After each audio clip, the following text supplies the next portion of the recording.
लोभी जीवना जो लोभी है वो नित्य सृष्टि। फिर मोह तेरा ये मेरा ये चुका जाता। माया तो माठ हटनी है, आखिरी सांस तक जीव को भरना थी। फिर में अहंकार मैं मेरा, बस इसी में ही जीवन व्यतीत हो जाता है और ये जीवन व्यर्थ सा। आदिकाल से हमने देखा है कि चाहे वो रामायण, इसमें रावण ने भगवान राम से बैर किया, सोने की लंका थी उसके यहाँ, तो कहते हैं हर कोई चीज सब कुछ सोने का होता, लेकिन उसके अहंकार में उस लंका को खाक बना दिया, राख बना दिया। फिर महाभारत का समय आया तो ये दुर्योधन ने अहंकार दिखाया, भाई भाइयों की शादात के लिए कुछ बात हुई कि पांडव 5 हैं, इनको 5 गांव दे दो, गुजारा कर लेंगे। लेकिन दुर्योधन जो धृतराष्ट्र का था, क्योंकि धृतराष्ट्र उसमें राजा था, उसने कह दिया कि एक सुई की नोक के बराबर से चलाएंगे। और फिर जाकर महाभारत हुआ, इसमें लाखों क्या करोड़ों की जान, कितना बड़ा भारी नुकसान है। तो हम बात कर रहे थे कि लोग इनमें सबसे ज्यादा हानिकारक। एक विद्यार्थी गुरुकुल से पढ़ के आया, वेद शास्त्र ग्रंथ सब का अध्ययन किया और बहुत कुछ जाना। उसको इस बात का स्वाभिमान था कि मुझसे कोई भी प्रश्न शास्त्र के बारे में पूछा जाए तो मैं उसका जवाब दे सकता। घर आया, घर वालों को बहुत खुशी हुई कि उनके घर में एक विद्वान पैदा हुआ है, विद्वान हो गया, दूर दूर तक उसकी ख्याति हुई। पिता ज्यादा पढ़े लिखे नहीं, अनपढ़ थे। पूछा बेटा पढ़े? कहता हाँ खूब। सबको जानते हो? कहता हाँ बहुत कुछ जानते। कहता फिर एक बात मेरी बताओ। कहता पिताजी पूछो। कहता लोभ का बाप कौन है? अब विद्वान का सिर चकरा गया, लोभ का बाप कौन हो सकता है? लोभ तो अपने आप में बहुत कुछ है। तो वो कहने लगा मुझे कुछ समय दो, फिर मैं बता सकता हूँ। कहता ठीक है, कब बताओ? कहता 3 दिन के बाद। कुछ आया था घर में बैठने के लिए, लेकिन इस चिंता ने उसे उठा दिया। जाने लगा तो माने कहा बेटा बहुत दिन के बाद आए हो, कुछ खाना पीना करो, आराम करो। कहता नहीं। पिताजी ने एक प्रश्न पूछा तो वो मुझे देना। निकला इधर उधर बहुत दूर तक गया, विद्वानों से मिला, लेकिन कोई भी इसका सही ठीक जवाब नहीं दे सकता। गर्मी का समय था, कुछ देर के बाद देखा कि बहुत अच्छा मकान है। जाकर दरवाजा खटखटाया तो बहुत सुंदरी वहां से निकली। कौन हो? मैं ऐसे से ब्राह्मण पुत्र हूँ। क्या कहा? कहता गर्मी है, मुझे प्यास लगी, मुझे जल पिलाओ। एक जल का लोटा दिया, उसने हाथ को धोया, जल पिया। पूछा तुम कौन हो? तो उसने बताया कि मैं तो वैश्या हूँ। क्या करती हो? कहता नाचना गाना करती हूँ, बड़े लोगों पर जाती हूँ, मेरे ऊपर पैसे डाल जाते हैं, उनसे मैं मौज करती हूँ। अब ब्राह्मण पुत्र ने सोचा कि तो सारा करा खराब। कहता तुमने तो मेरा काम खराब कर दिया। कहता क्या हुआ? कहता तुमने पहले नहीं बताया कि तुमने मुझे जल खिला दिया, मैं तो भ्रष्ट हो गया। कहता आपने पूछा नहीं, मैं पहले भी बता देते। कहता ठीक है मैं चलता हूँ, इसका भी प्रायश्चित करना पड़ेगा। अब उसने सोचा कि ब्राह्मण पुत्र आया है, इसकी सेवा होगी तो मुझे पुण्य मिलेगा। तो लगे ये काम करो कि खाना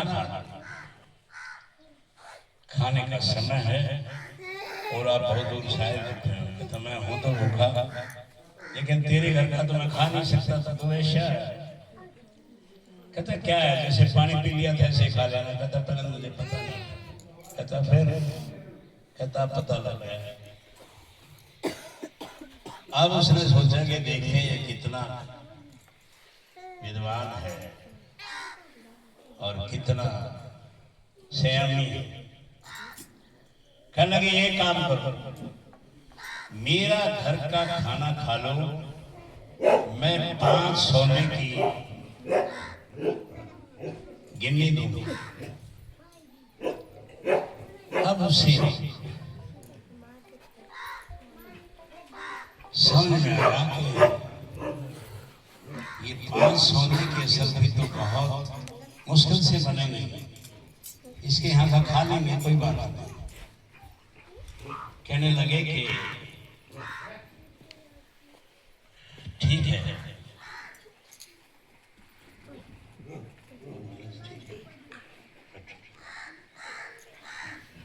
प्रसाद कराओ, इधर पूरा हो गया, पीछे नहीं।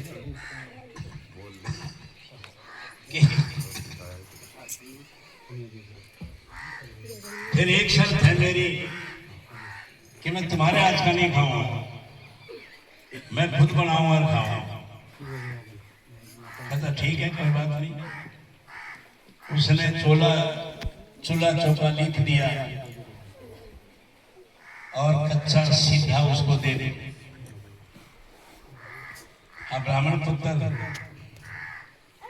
ने कुछ आटा गूंदना शुरू किया, उसे सब्जी दे दी, वो कतरनी शुरू की, लेकिन उसने उसको कभी अनुभव तो था नहीं। फिर कहा ये काम करो, मुझे बनाने दो, मैं तुम्हें 10 सोने के सिर पे दे दूंगा। उसने सोचा तो मौज हो गई। कहता ठीक है तुम बना लो, लेकिन एक बात है, तुम्हारे हाथ से नहीं खाऊंगा मैं खुद। अब उसने खाना बना दिया, परोस दिया,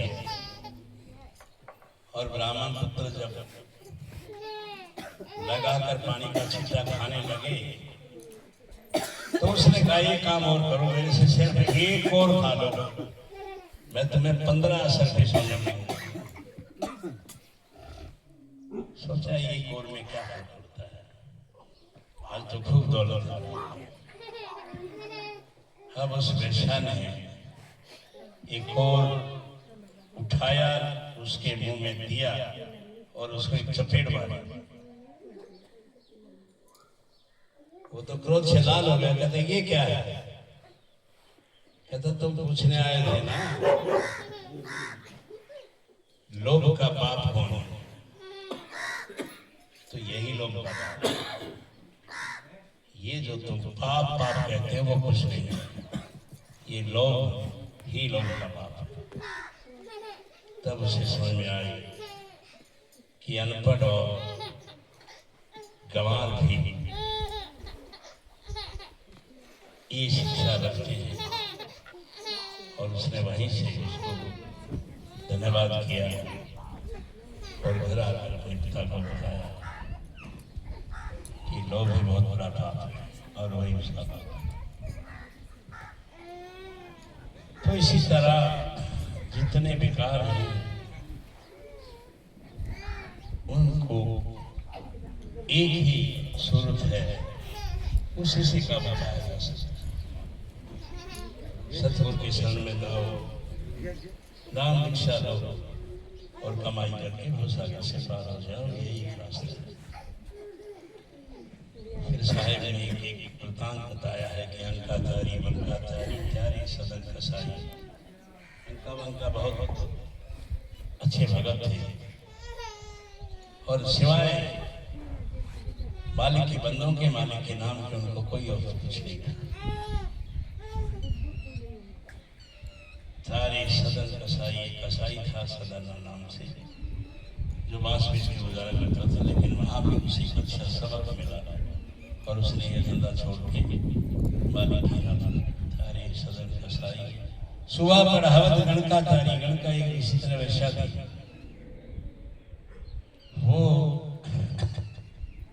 बहुत धनाढ़ थी, लेकिन उसके मन में एक बात थी कि कोई मुझे साधु संत आशीर्वाद दे दे, नाम दे दे, तो मेरा भी जन्म सफल हो जाए।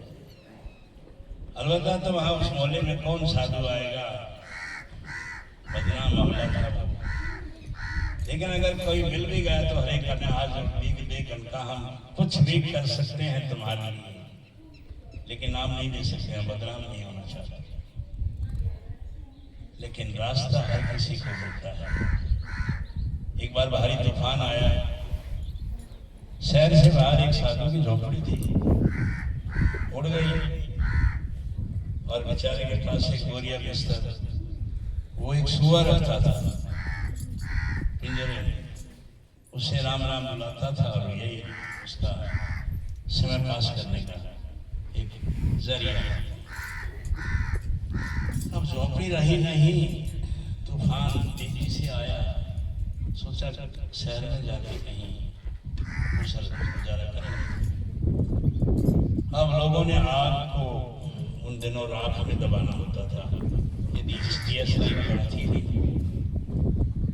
तो हर किसी ने आग लगा दी और कहीं रोशनी नजर नहीं आई।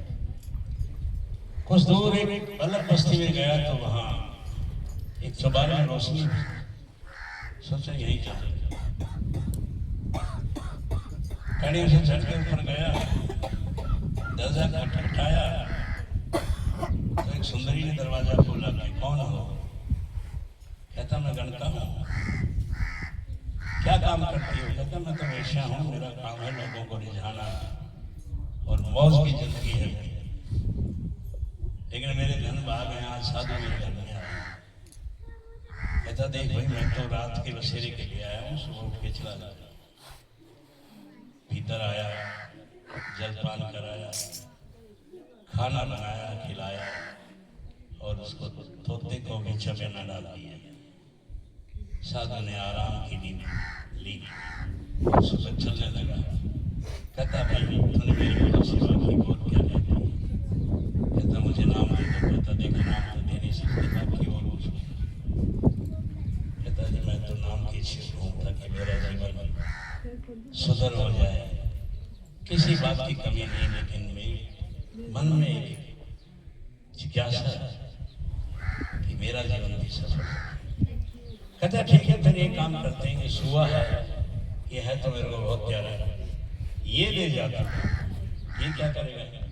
कहते इसका काम है सुबह उठते ही इसको राम बुलाना, सारा दिन राम राम करते रहे, तुम भी राम राम करती रहे, तेरा जीवन सफल हो जाए। तो इस तरह साधु ने दया करके उसको ये बख्शिश दे दी और गंगा पार आता। तारी मीराबाई, मीराबाई एक राजघराने की राजकुमारी, राजघराने की रानी थी, जो भगवान कृष्ण की पास थी। हर वक्त मेरा तो गिरधर गोपाल दूसरा न कोई यही करती रहती। एक बार एक उसकी सहेली आई जो बहुत ऊंचे घराने में जरूर थी, लेकिन उसे संत मत की पहचान थी। उसने देखा ये तो जाएगी नरक में। कहा मीरा ये क्या है? कहता है भगवान कृष्ण तो 3 लोग के नाथ है। कहता अच्छा तुम मुझसे पूछना, वो तुम्हें पार उतार देगा। कहता क्यों नहीं? कहते मीरा जब भी कृष्ण जी का ध्यान करती थी वो आ जाते थे, हाजिर हो जाते। मीरा ने ध्यान किया, कृष्ण जी आए, बोल कृष्ण में मीरा क्या चाहिए? धन दौलत महल मालिया। कहता नहीं कुछ नहीं चाहिए, आप मेरे को पार उतार रहे हो। कृष्ण जी कहने लगी ये क्या अजीब बात कर रही है? कहता नहीं बताओ। कहता देख मीरा ये काम नहीं कर सकता, ये कोई संत महात्मा कर सकता है। तो आप भी बताओ। कहते काशी में चले जाओ, वहाँ बहुत ऊंचे दर्जे के संस्कार थे। मेरा कबीर साहब के यहाँ भी वही बताते हैं, लेकिन वो भाग से नहीं। फिर गुरु रविदास जी के यहाँ गई तो उनकी बेटी मेरा भाई प्रभु जी कैसे था। गुरु विद्यारा है जो अटल है, और अटल इसलिए है कि वो नाम का चल रहा है। हिंदू धर्म में जब विवाह शादी होती है तो ब्राह्मण जो फेरी कराता है वो उसकी तरफ मोड़ी करके कहता है कि जिस तरह ध्रुव तारा चल रहा है इसी तरह तुम्हारा प्रेम अटल रहे, तभी जिंदगी सफल हो। और प्रहलाद एक ऐसी बादशाह के यहाँ था जो राम का नाम नहीं लेने देता था, क्योंकि उसने तब करके पर पा लिया था कि मैं दिन मरूँ ना रात मरूँ, बाहर मरूँ ना भीतर मरूँ, मनुष्य से मरूँ ना पशु से मरूँ, किसी से ना मरूँ। जब ये वरदान भगवान शिव ने उसे दे दिया तो उसे घमंड हो गए और उसे भगवान राम की जगह अपना नाम जपवाना शुरू किया। लेकिन कहते हैं कि बुरे के भला होता है, मिट जाता है वंश, फिर ना उसके प्रहलाद हुए।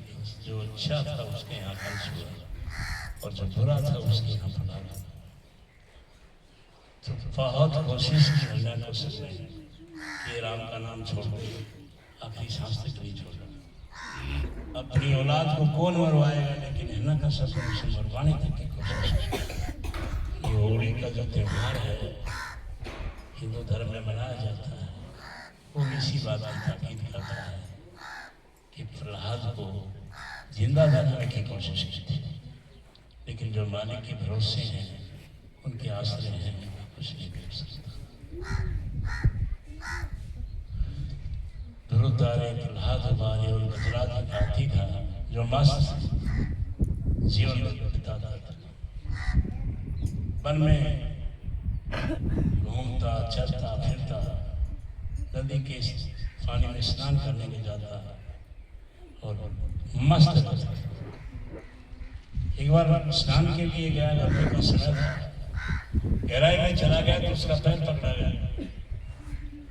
सोचा कि मेरे से ताकतवर कौन हो सकता है, पैर से उसने बाहर खींच लिया, लेकिन वो मगरमच्छ था जो बहुत ताकतवर था, उसने पानी में खींच लिया और दोनों का दोनों होता। फिर हाथी को सुध आई, उसने देखा नदी पे एक नील कमल है, कमल के फूल को अपने सूंड में लिया और भगवान से गुजारिश की कि मैं पूरा जीवन आपका गुण गाऊंगा, मुझे आफत से बचा लो। तो कहते हैं कि स्वयं विष्णु भगवान एक सुदर्शन चक्र लेके आया, उन्होंने उस मगरमच्छ को काट दिया, हाथी को बचा लिया। कहो जी कैसे जा रहा दाना भगत का खेत है, एक राज का कौन था पूरा। इन भक्तों के पास कुछ होता है नहीं, कोई आया तो उसकी सेवा की साधु संगति, नहीं तो बस ऐसे ही बाबा की धुन में रहते। छोटी थोड़ी सी खेती थी, उसे में गुजर बसर चलता था। तो बहुत अच्छी बारिश हुई, उसने हाथों से ही उसको तैयार किया, कसी फावड़े से, ना पशु था ना हल था, थोड़ी खेती थी। एक दिन अच्छी बारिश होने के बाद बीज बोने के लिए घर से निकला, रास्ते में साधु मिले। साधुओं ने कहा भगत सेवा करो। उसने कहा कि देखो मैं तो खेती में जा रहा हूँ बीज बोने के लिए, गाँव में बड़ा दरखत है बढ़ता, उसके साथ में मेरा घर है, वहाँ चले जाओ, वहाँ तुम्हारी सेवा होगी, थोड़ी देर में बीज लगा के मैं आ जाऊँगा। कहने लगा जो कुछ करना है यही करो, और हम कोई और देखेंगे। अब क्या करते हैं, गन्ना के भी झोपड़ी में जवाब थी जो बने बन जा रहा था, सारी साधुओं के थैले में डाल दी, चला गया खेत में। अब क्या करें, घर वालों को बताते हैं मैं बीज बोने जा रहा हूँ, दिया साधु को तो क्या करेंगे, खेत में काम करते सारे उठा के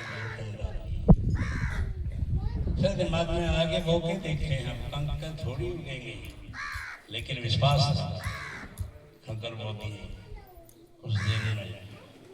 कुछ दिनों में वो फूट हुई, तुम्बे की बेल लगी, ऐसी लगी पूरे गांव में नहीं थी।